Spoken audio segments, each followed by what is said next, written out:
Warga dihebohkan penemuan sesosok mayat di aliran Krung Aceh tak jauh dari Jembatan Pango, antara desa Santan Pagar Air dan desa Miruk, Kecamatan Krung Barona Jaya, Aceh Besar, Rabu 15 Juni 2022.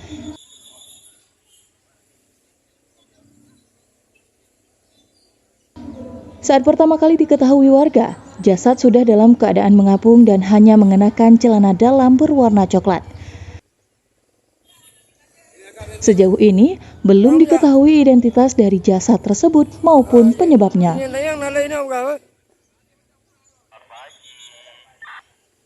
Sementara itu, upaya evakuasi langsung dilakukan oleh petugas gabungan untuk kemudian dibawa ke Rumah Sakit Zainal Abidin, Banda Aceh untuk pemeriksaan lebih lanjut.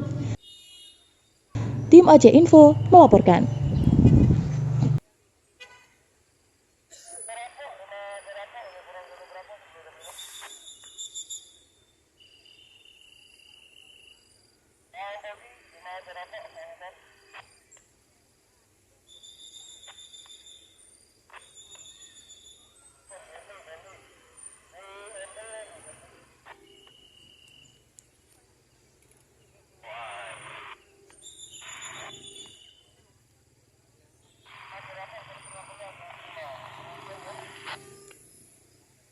Bang Jerin ntar ya, lagi saya ambil dokumentasi ya. Ntar Bang Jerin ya.